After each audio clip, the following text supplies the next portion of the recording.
Terima kasih sudah setia bersama channel ini. Jangan lupa like, komen, dan subscribe. Selamat membaca dan mendengarkan. Bab 446. Magnus sangat senang ketika Blake mulai berkompromi. Bisa memiliki dua wanita terkenal, Dewi yang memiliki sosok tubuh yang sangat bagus, banyak orang sering bermimpi untuk memiliki mereka.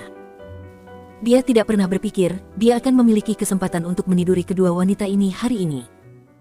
Dia melepaskan mereka, begitu mereka telah berkompromi dan berkata, bagus kalau kalian mengerti. Sekarang buka pakaianmu. Tiana merasa tidak nyaman, tetapi dia tidak punya pilihan lain. Dia hanya bisa mulai membuka kancing bajunya. Magnus, yang kebanyakan minum anggur, semakin bersemangat melihat wajah lembut mereka. Dia berkata dengan tidak sabar, kamu terlalu lambat. Biarkan aku membantumu. Dia kemudian memandang Blake, yang berada di sisinya, dan berkata, kamu juga, buka pakaianmu sendiri. Membantuku. Blake menggertakkan giginya dan berteriak. Dia tidak bisa menghentikan pikiran dari hatinya, dan berlari keluar. Apakah kamu mencoba untuk mati? Beraninya kamu tidak mematuhiku. Magnus tidak menyangka wanita ini begitu keras kepala. Dia segera bergegas ke arahnya, dan menjambak rambutnya yang panjang, menariknya kembali ke arahnya sebelum menamparnya. Tamparan. Magnus sangat marah sehingga dia menggunakan sebagian besar kekuatannya untuk menamparnya. Tamparan itu begitu keras, sehingga Blake hampir pingsan. Tamparan itu segera meninggalkan bekas telapak tangan besar di wajah Blake, dan darah mengalir keluar dari sudut mulutnya. Magnus mengulurkan tangannya dan meraih leher Blake, mengangkatnya dengan mudah. Nona Knight, apakah kamu pikir saya tidak akan berani membunuhmu? Beraninya kamu menyinggung Raja Perang. Apakah kamu mengerti itu adalah tindakan bunuh diri? Lepaskan saya. Wajah Blake menjadi merah saat dia merasakan kematian yang akan segera terjadi. Dia terus meronta, mencoba memegang jari Magnus untuk membukanya. Namun, dia terlalu kuat dan tidak mungkin untuk melepaskan diri dari cengkeramannya. Raja Perang, dia tahu dia salah. Tolong lepaskan dia. Dia tahu dia salah. Kami pasti akan melayani Anda dengan baik. Tiana sangat ketakutan, sehingga dia langsung berlutut di lantai dan memohon pengampunan dari Magnus. Lagi pula, Blake berada di posisi yang sama dengannya. Dia sangat bersimpati dengannya.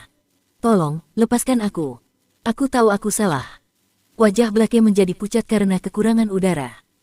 Baru saat itulah Magnus melonggarkan cengkeramannya, menempatkannya kembali ke lantai. Uhuk. Blake terbatuk-batuk, terengah-engah saat hatinya dipenuhi keputusasaan. Jangan main-main denganku, buka bajumu. Magnus berteriak tidak sabar. Kedua wanita cantik itu saling berpandangan. Mereka mulai membuka kancing pakaian mereka, terlalu takut untuk tidak mematuhi Magnus. Pupil mata Magnus melebar karena kegembiraan. Tiba-tiba, pintu ditendang terbuka. Jack memasuki ruangan, ekspresi dingin di wajahnya. Kedua wanita itu segera menutupi dada mereka, wajah mereka menjadi pucat. Bab 447. Bajingan, apa yang kamu lakukan di sini? Magnus marah ketika dia melihat Jack. Dia memandang Jack dan berkata, ini halaman belakang. Aku mabuk dan aku di sini untuk beristirahat. Apa yang kamu lakukan dengan menerobos masuk ke sini? Keluar dan tutup pintunya. Jika tidak, aku tidak akan bertanggung jawab karena melakukan ini. Magnus mengancam Jack dengan ekspresi dingin di wajahnya. Jack menutup pintu, tetapi dia masih berdiri di dalam ruangan. Aku menyuruhmu keluar. Magnus sangat marah. Apakah ada yang salah dengan otak pemuda ini? Bisakah dia tidak memahami kata-kata sederhana? Raja Perang Sutherland tampaknya dalam suasana hati yang baik. Anda membutuhkan dua wanita cantik, yang tampaknya selebriti terkenal, untuk menemani Anda saat Anda beristirahat. Saya harus mengatakan, saya sangat mengagumi Anda. Namun, sepertinya Anda tidak mabuk sama sekali. Jack tertawa dan berkata, anak muda, kamu benar-benar ingin bunuh diri. Karena kamu cukup berani untuk menggangguku, aku akan membunuhmu di sini, sekarang juga. Lagi pula, hanya ada beberapa ratus orang di sini hari ini, dan beberapa dari mereka sudah mulai pergi. Setelah aku membunuhmu, yang perlu aku lakukan hanyalah meminta pemilik tempat ini untuk menyingkirkan tubuhmu. Yang lain hanya akan menganggapmu pergi setelah mabuk. Dan selain itu, kematian prajurit biasa sepertimu tidak akan menimbulkan kecurigaan dari siapapun. Magnus memikirkannya dan tersenyum ketika dia mengepalkan tinjunya. Raja Perang Sutherland, Anda sangat pandai merencanakan. Jack tertawa dan berkata, saya tidak tahu Raja Perang Sutherland sebelumnya, yang mencintai prajuritnya seperti putranya sendiri, akan bermain dengan gadis-gadis sepagi ini. Anda bahkan menemukan 2 selebriti terkenal untuk ini. Dan Anda bersedia pergi jauh untuk membunuhku, karena saya memergoki apa yang sedang Anda lakukan. Saya orang yang mencintai tentara seperti anak saya, tapi mereka adalah tentara yang patuh di bawah pimpinan saya. Prajurit yang melawan saya dan tidak patuh seperti Anda harus mati. Raja Perang Sutherland ingin membunuh Jack saat ini. Dia dengan cepat memblokir pintu, menghalangi pelarian Jack. Ketika Jack berasumsi Sutherland akan segera mati, dia melepaskan identitas palsunya dan mengungkapkan temperamen aslinya. Sungguh mengecewakan. Seseorang yang telah berkorban begitu banyak untuk Daxia, sebenarnya akan mati di sini hari ini. Jack menghela napas kecewa berat. Raja Perang yang baru saja pensiun dari dinas militer, telah berubah menjadi seperti ini. Bisa jadi karena kurangnya rayuan di medan perang, atau mungkin dia hanya pandai menyembunyikan temperamen aslinya. Namun, detail ini tidak penting. Yang lebih penting adalah orang ini membuat Jack gelisah. Dia lebih dari siap untuk membunuh Magnus. Anak muda, mengapa kamu masih begitu usil ketika kamu tahu kamu bukan lawanku, dan kamu pasti akan mati hari ini? Magnus mengira Jack sedang membicarakannya. Dia berkata sambil tersenyum, 2 selebritas cantik ini melemparkan diri mereka ke pelukanku, setelah mengetahui tentang pencapaian besarku. Sejak kapan kamu mulai peduli tentang hal-hal semacam ini, terutama ketika ada persetujuan bersama? Benarkah? Bagaimana dengan bekas tamparan di wajah Nona Blake? Jack tertawa. Dia tidak menyangka, Magnus masih akan berbohong dalam keadaan seperti ini. Apa yang bisa saya lakukan, jika dia suka bermain kasar? Magnus tertawa dan bertanya kepada Blake, apakah saya benar? Nona Knight, apakah Anda tidak suka bermain seperti ini? Wajah Blake menjadi gelap.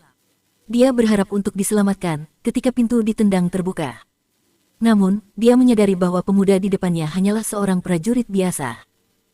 Bagaimana mungkin seorang prajurit biasa bertarung melawan Raja Perang yang kuat? Selain itu, Magnus jelas akan membunuh prajurit ini, yang mendengar dia meminta bantuan. Bagaimana dia bisa menyangkalnya? Dia mengertakkan gigi dan tersenyum malu. Itu benar, saudara muda. Anda seharusnya tidak menjadi orang yang usil. Kami melakukan ini dengan sukarela. Saya suka permainan seperti ini. Ekspresimu terlalu palsu. Bagaimana kamu bisa mengatakan, kamu menyukainya ketika kamu akan menangis? Jack terdiam. Apakah mereka benar-benar berpikir dia idiot? Bab 448. Aku tidak berbohong padamu, adik kecil. Terima kasih atas niat baikmu, tetapi kamu seharusnya tidak datang. Blake tidak bisa menahannya lagi. Air mata menetes di wajahnya dari sudut matanya. Dia tidak pernah merasa tidak berdaya seperti ini sebelumnya. Dia tidak pernah sekalipun merasa, mati akan lebih baik daripada hidup, seperti yang dia rasakan sekarang. Tapi disinilah kamu. Aku belum pernah melihat orang yang akan berteriak minta tolong, jika mereka datang dengan sukarela. Aku ragu-ragu sebelum aku masuk dan aku tidak tahu apa yang terjadi, tapi kata, tolong, memberitahuku bahwa kalian berdua dipaksa melakukan ini. Jack berkata dengan tangan terbuka, katakan dengan jujur, apakah orang ini memaksamu melakukan semua ini? Jika itu masalahnya, aku akan membunuhnya untukmu. Anak muda, apakah kamu bercanda? Kamu hanya seorang prajurit biasa, beraninya kamu berpikir untuk membunuh seorang raja perang. Aku telah melihat banyak orang bodoh, tetapi saya belum pernah melihat seseorang sebodoh kamu. Raja Perang Sutherland tertawa. Dia berpikir pada dirinya sendiri bahwa, pemuda di depannya ini adalah orang bodoh yang tak kenal takut. Perbedaan antara seorang prajurit dan raja perang sangatlah besar, mereka tidak berada pada level yang sama. Blake memandang Jack tetapi masih memilih untuk tetap diam. Kamu cukup berani untuk meminta bantuan, tetapi tidak cukup berani untuk mengungkap kejahatannya. Nona Knight, tolong percaya padaku. Meskipun Raja Perang yang bodoh ini berkorban banyak untuk Daxia, aku tidak akan memaafkannya atas apa yang dia lakukan hari ini. Jack tertawa dan berkata, anak muda, memang benar kita dipaksa melakukan ini, tapi apa yang bisa kamu lakukan? Dia adalah Raja Perang. Tiana menggelengkan kepalanya dengan senyum pahit di wajahnya. Terima kasih atas kebaikanmu. Dia Raja Perang bintang 7. Selain Dewi Perang, tidak ada seorang pun di kota ini yang bisa menjadi lawan yang layak baginya. Lihat itu, anak muda. Bahkan mereka tahu siapa orang terkuat. Magnus tidak sabar dan mengepalkan tangannya. Aku akan membunuhmu sekarang, dan menunjukkan kepadamu bahwa gengsi seorang raja perang tidak akan dipermalukan. Secepat kilat, dia muncul di depan Jack, mengarahkan pukulan ke wajahnya.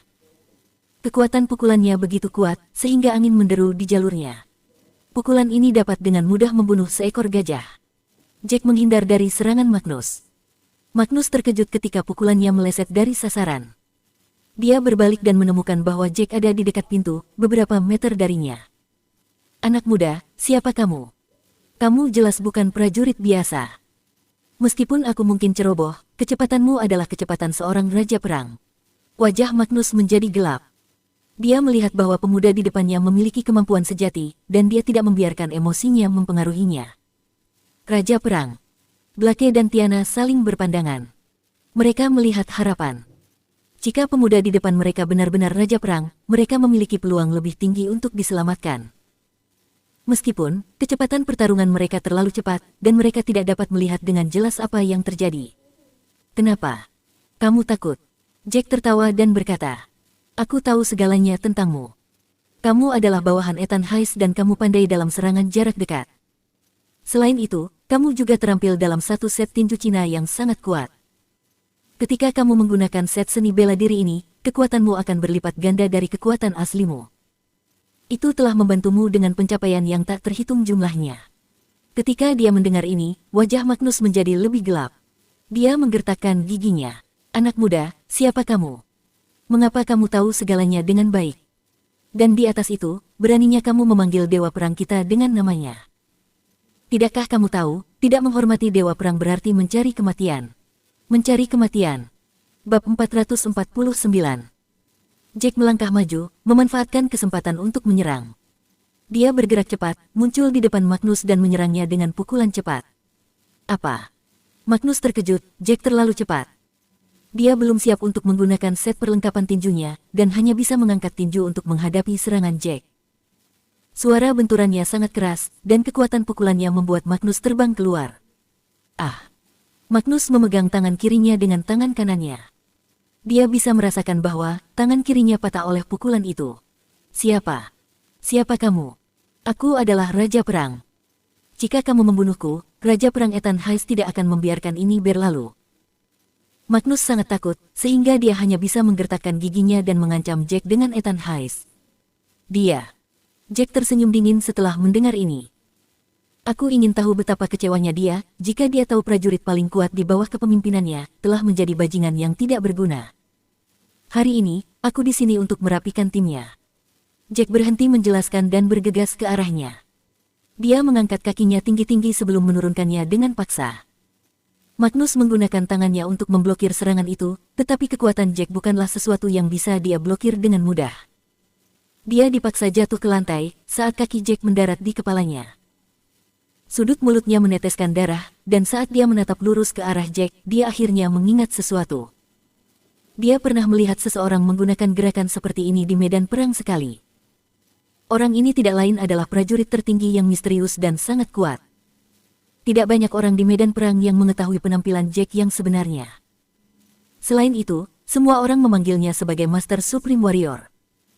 Oleh karena itu, nama aslinya dilupakan karena dipanggil sebagai prajurit tertinggi, adalah kemuliaan tertinggi yang bisa dimiliki seseorang. Dia tidak pernah berpikir bahwa pria bernama Jack ini, seorang prajurit biasa yang dia pandang rendah, adalah Master Supreme Warrior yang misterius. Ini adalah pencerahan yang didapat Magnus tepat sebelum kematiannya. Saat itu sudah terlambat. Dia jatuh ke belakang, terbaring mati di lantai.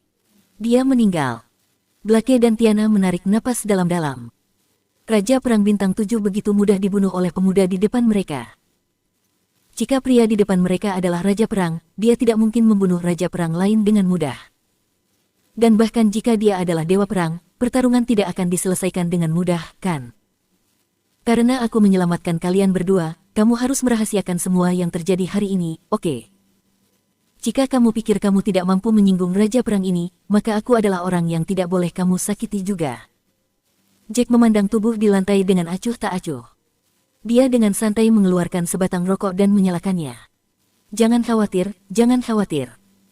Terima kasih, penyelamat kami tidak akan mengatakan apapun kepada orang lain. Keduanya sangat ketakutan. Pria di depan mereka jelas bukan prajurit biasa. Bagaimana bisa seorang prajurit biasa mengalahkan raja perang dengan begitu mudah? Mereka bertanya-tanya apakah pria ini adalah dewa perang yang lain. Mereka memikirkannya, tetapi mereka tahu bahwa tidak ada raja perang bernama Jack White.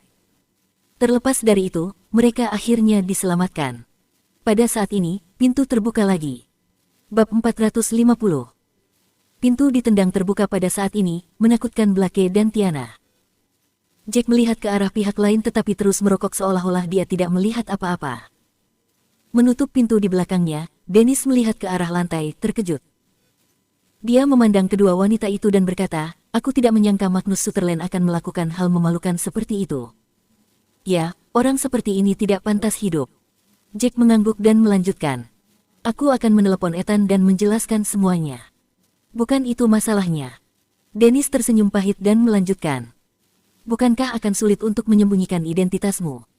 Apa yang harus kita lakukan dengan mereka? Kami tidak akan mengatakan apa-apa."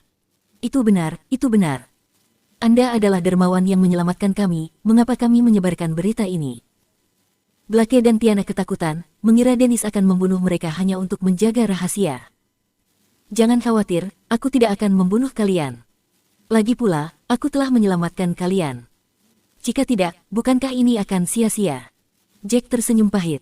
Untung pertarungan berakhir dengan cepat dan tanpa banyak gerakan. Mereka yang minum di halaman depan, tidak akan mendengar apapun dari sana.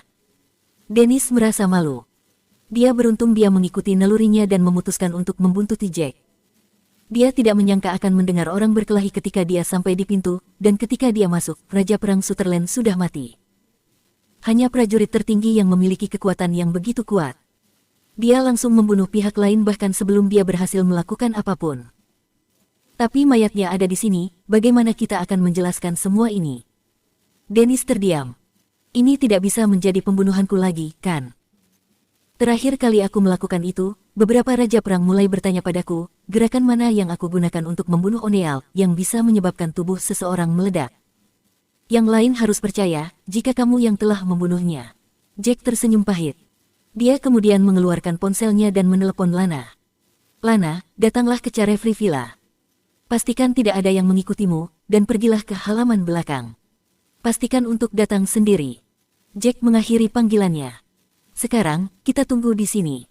Hei, kamu benar-benar pintar. Satu-satunya orang di seluruh Eastfield yang bisa membunuhnya adalah Dewi Perang." Dennis tertawa, diam-diam mengagumi kepintaran Jack. Dia berasumsi bahwa identitas Jack akan terungkap karena ini. Dia tidak mengira Jack akan menemukan solusi dalam waktu sesingkat itu. Blake dan Tiana saling memandang, sangat tercengang. Pria ini terlalu baik, melihat bagaimana dia bisa mendapatkan Dewi Perang, Lana Zex, untuk datang dan menggantikannya. Jack menatap mereka lagi, kemeja mereka masih terbuka, memperlihatkan tulang selangka yang seksi dan kulit yang menggoda. Dia tersenyum pahit dan berkata kepada mereka, "Hei, mengapa kalian tidak mengancingkan pakaian kalian terlebih dulu? Sebelum Dewi Perang tiba, dapatkah kalian memberitahuku apa yang terjadi hari ini? Apakah tuan dari Villa Carefree mengancam kalian? Aku harus memberitahu Dewi Perang semua detail kejadian ini saat dia tiba, oke?" Kedua artis menundukkan kepala untuk melihat pakaian mereka. Mereka tersipu, setelah melupakan keadaan penampilan mereka, karena shock dari kejadian itu. Setelah merapikan pakaian mereka, mereka memberitahu Jack dan Dennis apa yang telah dilakukan Tuan Miller kepada mereka. Sun benar-benar melakukan hal seperti ini demi bisnisnya. Menjijikkan. Dennis sangat marah. "Aku benar-benar ingin menemukannya dan membunuhnya sekarang juga." "Jangan." Jack segera menghentikannya. "Kita memang perlu membunuhnya, tapi itu harus dilakukan oleh Lana." Dennis tercerahkan setelah mendengar ini. "Kamu sangat pintar, mengapa aku begitu bodoh?"